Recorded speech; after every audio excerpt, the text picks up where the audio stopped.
Salut à tous! Suite à ma vidéo sur le PR, beaucoup de gens m'ont demandé pourquoi je ne voterais pas pour Mélenchon puisque je suis de gauche. Si tu n'as pas vu cette vidéo ou que tu es trop flemmard pour aller la voir, je disais en gros que j'allais voter pour Asselineau pour 5 points fondamentaux. Pour rappel, ces 5 points étaient le référendum d'initiative populaire, sortir de l'Union Européenne, sortir de l'OTAN, ne plus imposer le franc CFA et sortir de l'euro.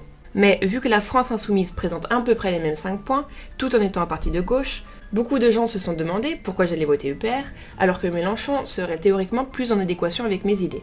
À vrai dire, beaucoup de personnes m'ont posé la même question avec Marine Le Pen. Mais vu que je suis de gauche, il me semble clair que le FN n'aura pas ma voix. Par contre, ce que je vais dire sur Mélenchon pourrait très bien s'appliquer à Marine Le Pen. Du coup, si tu es plutôt de droite, cette vidéo peut aussi t'intéresser. Petite précision avant de commencer. Ici, je vais parler de mon avis personnel et ça n'engage que moi. Si tu es fermé au débat et que tu sais que tu ne changeras jamais d'avis, alors ne perds pas ton temps, mets un pouce rouge et quitte cette vidéo.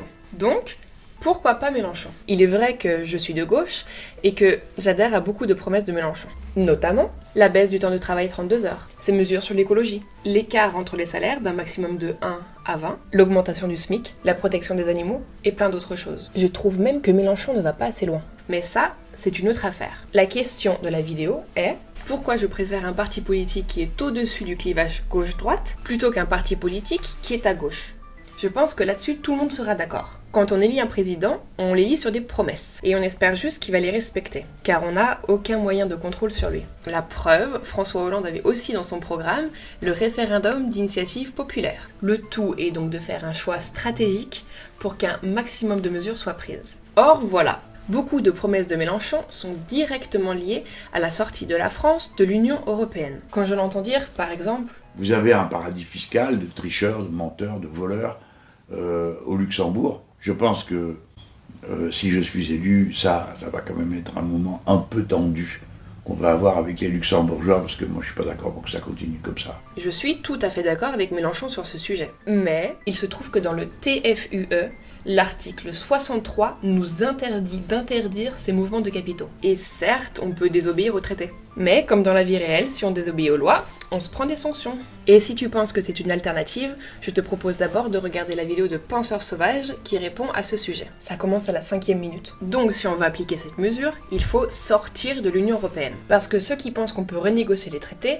à mon avis, font fausse route. Mais ça, j'y reviendrai plus tard. Or, la position de Mélenchon sur la sortie éventuelle de l'Europe n'est pas claire du tout. Le plan A, on renégocie les traités. Ok. Mais si ce plan marche pas, que dit exactement le plan B? Quand est-ce que l'on considère que les négociations ont échoué? Après 6 mois? 1 an? 3 ans? 5 ans? 1000 ans? Et si on applique ce plan B, qu'est-ce qu'il dit exactement? Ce n'est pas écrit noir sur blanc que l'on sort unilatéralement de l'Union Européenne par article 50. Du coup, chacun comprend ce qu'il veut. Et le résultat, c'est que même les militants de la France Insoumise ne sont pas d'accord entre eux. Donc, est-ce que Mélenchon a un double discours sur l'Europe? Eh bien, il suffit de voir le double discours de ses soutiens dans les commentaires. Certains d'entre vous m'ont dit que j'étais complètement à côté de la plaque et que ma vidéo n'avait aucun sens parce que Mélenchon n'a jamais proposé de sortir de l'Union Européenne, selon eux. En tout cas, on peut dire qu'elle a été entendue par une autre partie des supporters de Mélenchon, qui eux m'ont affirmé que je raconte n'importe quoi et que je suis à côté de la plaque, parce que le plan B c'est la sortie de l'UE et rien d'autre. Donc, le premier point qui est indispensable pour appliquer ce programme de gauche n'est pas clair. Et qui dit pas clair, dit qu'on va se faire enfumer. D'ailleurs, ce manque de clarté me fait penser à un autre parti de gauche qui n'avait pas pris bien en compte ce petit détail institutionnel qu'est l'Union Européenne. Je ne vais pas vous dire ce qui est bon pour la Grèce. Vous le savez mieux que moi. Et c'est d'ailleurs pourquoi vous allez voter Syriza.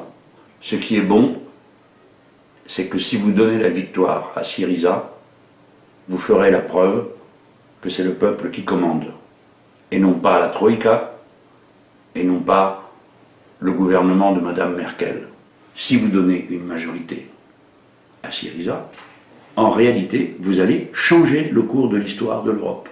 C'est cela que vous allez faire. Alors oui, je sais ce que tu vas me dire. Syriza ne voulait pas sortir de l'UE, ils n'avaient pas cette menace, ils voulaient pas réellement le faire. Sauf qu'il faut de dire que Syriza ne voulait pas sortir de l'UE. Certains voulaient en sortir, et d'autres non. C'est simplement que, comme la France Insoumise, ils n'avaient pas un projet bien défini. Mais personne n'était réellement clair dessus. Et on sait tous comment ça s'est terminé.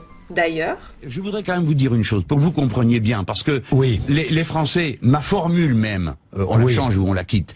C'est pas une formule, comment dire, de propagande pour les Français. C'est une formule qui est destinée, avant même que je sois élu, à être entendue par mes partenaires. Mon attitude est donc une attitude de dissuasion, mais en même temps, c'est une attitude de dialogue. Du coup, je comprends pas bien. Plan B, on sort de l'UE à coup sûr, ou c'est juste une menace pour que les négociations fonctionnent? Parce que si tel est le cas, bah c'est plus une menace du coup. Il y a aucune menace si on compte jamais la mettre à exécution. C'est un peu comme...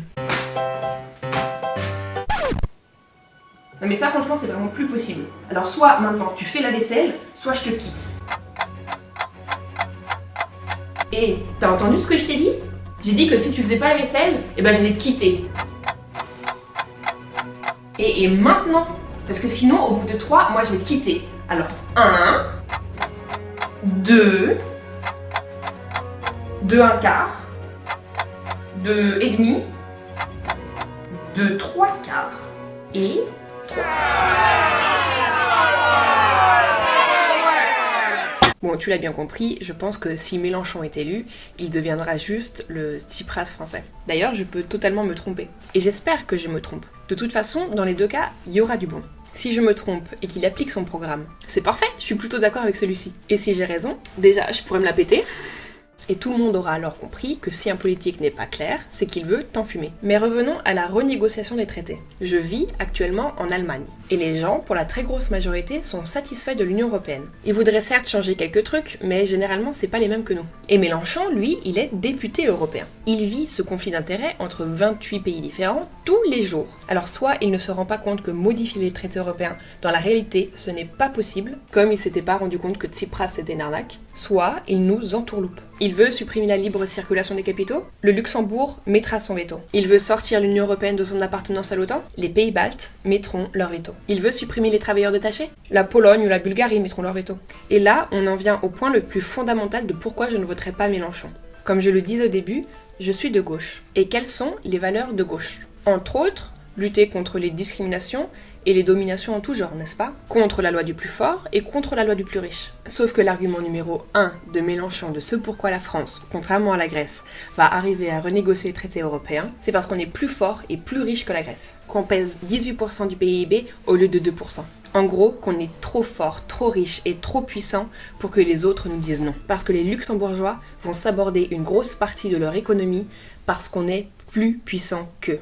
Que les pays baltes vont abandonner le parapluie américain qui les protège de la Russie parce qu'on est plus puissant qu'eux. Parce que la Pologne ou la Bulgarie vont se priver d'emploi parce qu'on est plus puissant qu'eux.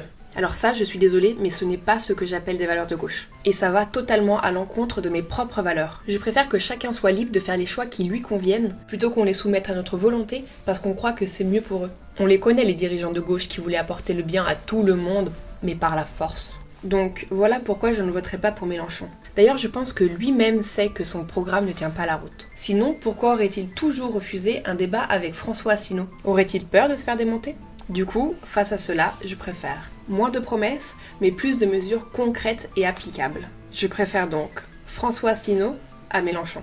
Et là, me diras-tu, pourquoi faire confiance à François Asselineau? Alors, il y a plusieurs raisons à cela. Certaines sont factuelles et d'autres émotionnelles. Les factuelles d'abord. François Asselineau, avec le parcours qu'il a eu, il aurait pu rester bien pépère dans un ministère de je sais pas trop quoi. Voire devenir ministre, ou aller travailler dans une grande banque. Or, il ne l'a pas fait. Et à la place, il a consacré 10 ans de sa vie à créer tout seul un parti politique pour porter ses convictions. Depuis 10 ans, il sillonne la France pour informer les gens sur la réalité des traités européens. Il a toujours eu la même vision et la même clairvoyance politique. Et ses analyses se sont presque toujours révélées vraies. Je pense donc que, même s'il propose moins de choses, il va tenir ses promesses et il va pas nous péter comme ça entre les doigts. Je peux peut-être me tromper, mais au moins, avec François Asselineau, tout est clair et on sait à quoi s'attendre. La raison émotionnelle maintenant. Je préviens, c'est assez personnel. On va parler de ma maman. Bon, et tu t'en doutes bien, si je te parle de ma mère, c'est pas parce qu'elle aime faire des pots de confiture, mais c'est parce qu'elle va voter UPR. Et ma mère doute. Elle doute de tout et remet toujours tout en question. Elle se demande si le pouvoir ne va pas monter à la tête de François Asselineau, si c'est pas un peu sectaire sur les bords, si les gens ne seraient pas un petit peu endoctrinés. De plus, je pense que ma mère est une bonne psychologue. Elle cerne très vite les gens, leur caractère, leurs faiblesses, leurs aspirations. Autant dire que je lui fais pas mal confiance pour son intelligence émotionnelle. Une fois, François Asselineau a fait une conférence dans notre région et mes parents l'ont hébergé pour la nuit. Et ma mère m'a téléphoné le lendemain pour me dire qu'elle avait été apaisée. Attention, meilleur espoir féminin pour le sentiment d'apaisement dans 3, 2, 1. Quand le voyait en personne, tous ses doutes s'étaient évanouis et qu'elle savait qu'elle pouvait lui faire confiance. Car, m'a-t-elle dit, c'est un homme intègre et honnête, qu'il croit en ce qu'il fait et qu'il le fait par conviction.